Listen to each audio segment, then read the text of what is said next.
Please get me that answer. Is it 1? + 2 + 6. Yeah, it's 1. Alright, so when we get our answer, it now appears as not an ordered pair, but an ordered triplet. So we found out x is 1, y is -1, and z is 2. You can see why I slashed my z's. My 2's sometimes masquerade as z's. So, alright. Now, when they're in this, what you call stair-step arrangement, where the last one the last row has 1 variable, the one middle has 2, and the top has 3. That has a special name because it's so simple to solve. So we thought long and hard, and if you would title it, this is row echelon form.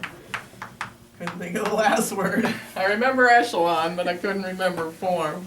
All right, row echelon form. So, today we are going to take more complex equations in x, y, and z, and we're going to get them into row echelon form so we can solve them like that. Alright? To do that, anyone need this any longer?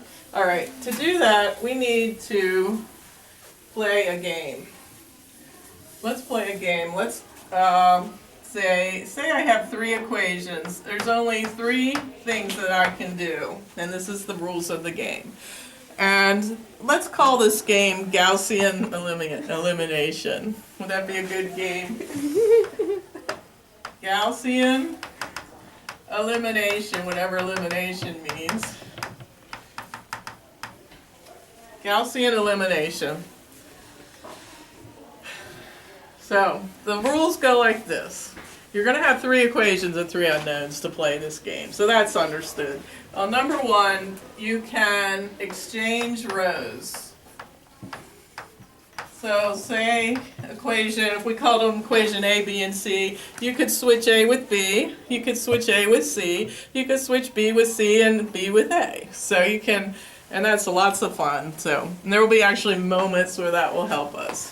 You can exchange rows. So that's rule number 1. Rule number 2 is you can multiply an equation, a row I'll call it, by a number. So as long as you multiply every term in that row on both sides of the equal sign, then you're playing the game correctly. And the last rule of Gaussian elimination, you can multiply a row by a number and add it to another row, replacing that row. How can I say it? Replacing the ladder? Does that make sense? The one that you multiplied by in the beginning will not change. It will only replace the one that you added to. So when we do one, that'll become a little more clear than those words. All right, so I'll take 3 more minutes and we'll start one of these. So, goodbye, inspirational drawing. Ready to play? All right, let's go. X minus 2y plus 3z equals 9. It's all in a brace, the thing with the nose. Yep, our noses are always engaged here. Minus x plus 3y, there's no z term, equals -4. I'll get out of my own way here in a second. 2x minus 5y plus 5z equals 17. I'm going to label them A, B, and C so that you can see them. Is that showing up over here, Bailey? No, it is. Okay, thank you. All right. I'll play this game, and if you have time, you can play another game. All right. So to play this game, I am going to take row A and add it to row B and replace row B with that answer. So when I play this game, sometimes I work over here, just like my scrap work. I'll change colors for that. So this row isn't going to change, and this row isn't going to change. So I'm going to go ahead and write those back.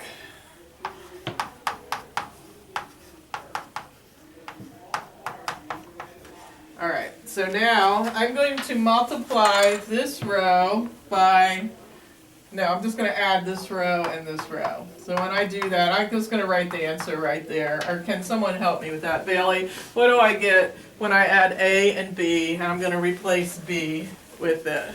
Y plus 3z equals 5.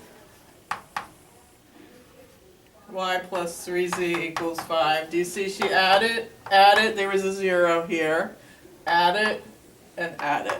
Does that make sense that this, where these numbers and letters came from? Molly, you okay with that? Allie? All right. All right, so now I'm trying to get row echelon form. So this looks pretty good, but this needs to be addressed. We got to get rid of that 2x. So Allie, what could I do using one of these game rules to get rid of the 2x? 3. Pardon? 3. All right, and what would you do? You're right. Okay. Multiply by a number. Yeah. Well, this, you're going to have to multiply another equation by a number and add it to this one. Oh. So to get rid of Top 2. one? Right, by. -2. All right.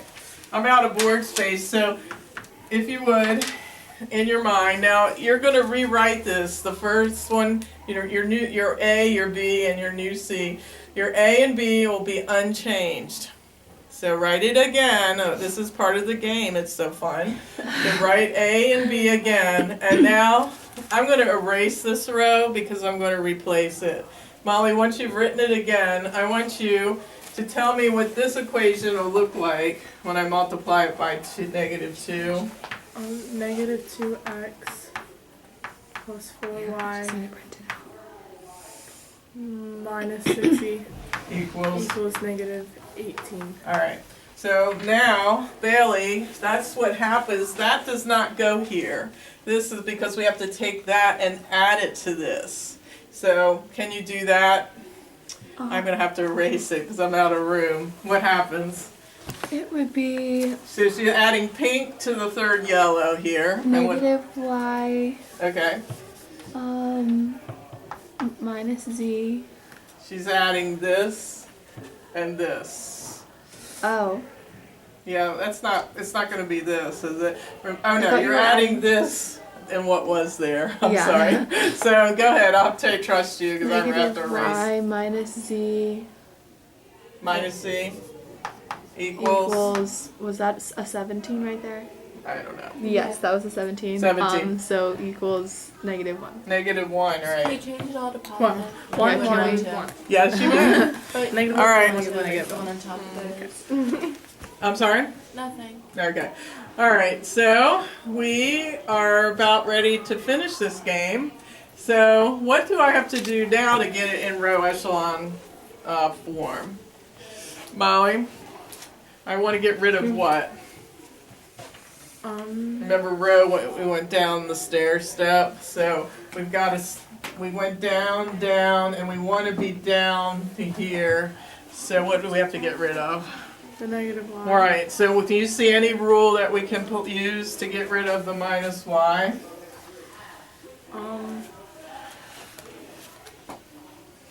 Can you combine the row B and C? Yes. So see right here, you can multiply a row by number, which is basically by 1, and add it to the other row. All right, so when we do that, I'm sorry, I'm going to have to erase. So Molly, what are we going to get when we we add these two? I'm gonna get